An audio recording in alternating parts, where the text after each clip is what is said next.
পলিথিনে মোড়ানো আশ্রয় শিবিরের চালে মুষলধারে বৃষ্টি। রাত গভীর, ঘুমও ঘিরে ধরেছে সবাইকে। এমন সময়ে উপর থেকে পাহাড় ধসে পড়ে কামাল হোসেনের বসতির উপর। কামালের বসতি উখিয়ার পালংখালী ইউনিয়নের জামতলী ১৫ নম্বর ক্যাম্পের ডি ব্লকে। আশ্রয় শিবিরে তার বসতি স্থাপন করা হয় পাহাড়ের পাদদেশে। রাত ১টার দিকে উপর থেকে ধসে পড়া পাহাড়ে মাটি চাপা পড়েন সপরিবারে। পরে মাটি করে একে একে বের করা হয় কামাল হোসাইন, তার স্ত্রী হুমায়রা বেগম ও ৪ বছরের শিশু সন্তান আনাসের মরদেহ। ঘটনা এখানেই শেষ নয়। পাহাড়ি ঢলে আসা মাটি চাপা পড়ে প্রাণ হারান কুতুপালং ৭ নম্বর রোহিঙ্গা ক্যাম্পের ৭ বছর বয়সী শিশু একরাম। এরপর ৩টার দিকে পাহাড় ধসের আরও ভয়াবহ ঘটনার সাক্ষী হয় রোহিঙ্গারা। বালুখালী ১১ নম্বর ক্যাম্পের সি ব্লকে পাহাড় ধসে মাটি চাপা পড়ে মারা যান নারী ও শিশুসহ ৪ জন। নিহতরা হলেন উম্মে হাবিবা ও তার বোন তানজিন আক্তার, মোহাম্মদ রশিদের ছেলে মোহাম্মদ রিহান ও হারুনুর রশিদ।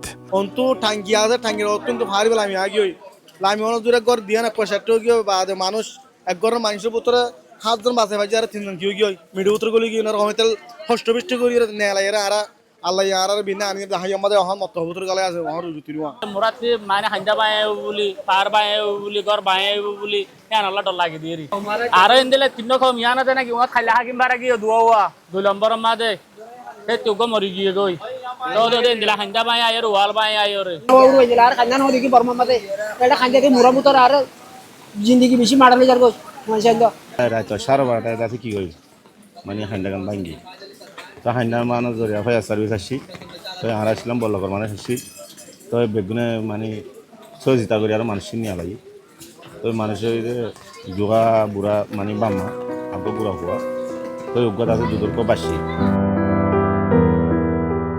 মিয়ানমারের রাখাইনে বিস্তীর্ণ এলাকা জুড়ে বসবাস ছিল রোহিঙ্গাদের। সেখানে পাহাড়ের পাদদেশে ঝুঁকি নিয়ে খুব কমই বসতি ছিল।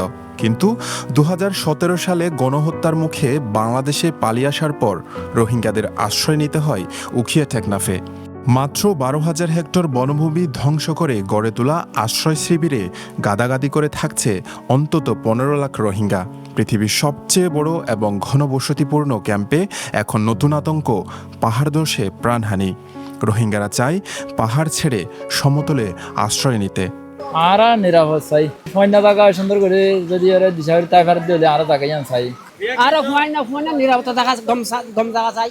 আর সাথে মানে কি মোরা জায়গা তিনারা কানিরা তুমি কেমন হয় না আমি কেমন জায়গা হেন্দেলা হইলে কারলা ভালো হইব সুদ হইব এমন তো থাক দিল।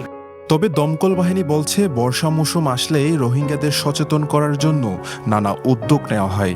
কিন্তু রোহিঙ্গারা পাহাড় ছেড়ে সহজে যেতে চায় না, যে কারণে এই দুর্ঘটনাগুলো ঘটে। ভারী বর্ষণ হয়, টানা বর্ষণ হয় লার্নিং সেন্টারে চলে যাওয়ার জন্য। ওনাদের এই হয়তো ওনারা সেটাকে একটু কার্পণ্য করে মানে গুরুত্ব না দেওয়ার কারণে এই দুর্ঘটনাটা। যদি এইভাবে যদি ওরা একটু সতর্ক হতেন, যদি ভারী বর্ষণে টানা বর্ষণে লার্নিং সেন্টারে যদি চলে যায়, মাঝিদের কথা শুনলে বা আমাদের ফায়ার সার্ভিস আমরা যারা রেস্কিউয়ার আছি আমাদের কথা শুনলে এই দুর্ঘটনাগুলো মানে কভার করা যাবে।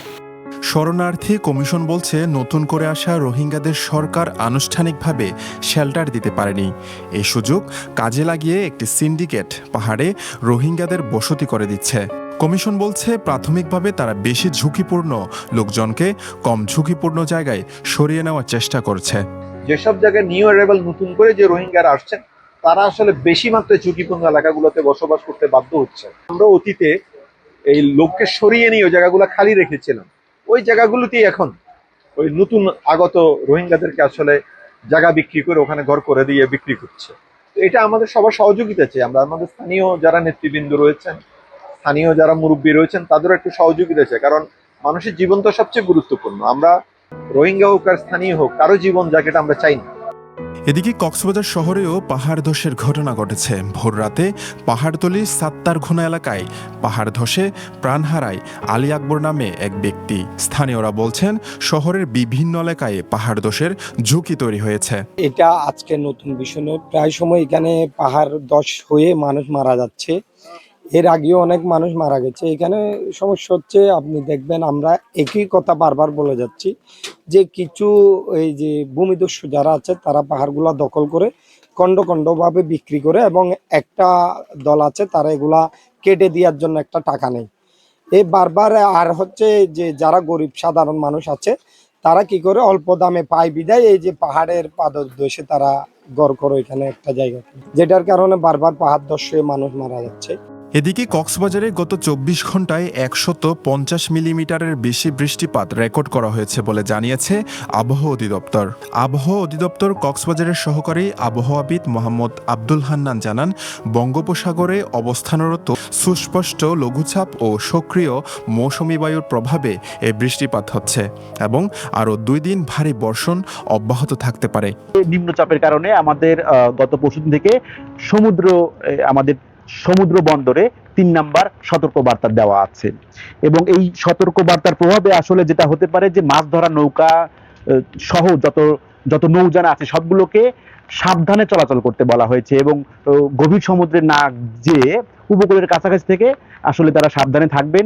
এবং একই সাথে এখন যেহেতু ভারী বৃষ্টিপাত শুরু হয়েছে, ভারী বৃষ্টিপাতের প্রভাবে পাহাড়ি এলাকায় ভূমিধসের যে আশঙ্কা থাকে সেটা অলরেডি আমরা যে স্থানীয় প্রশাসন আছে তাদেরকে আমরা জানিয়ে দিয়েছি। ভারী বৃষ্টিতে প্রাণহানি ঠেকাতে লোকজনকে নিরাপদ আশ্রয়ে যাওয়ার আহ্বান জেলা প্রশাসনের।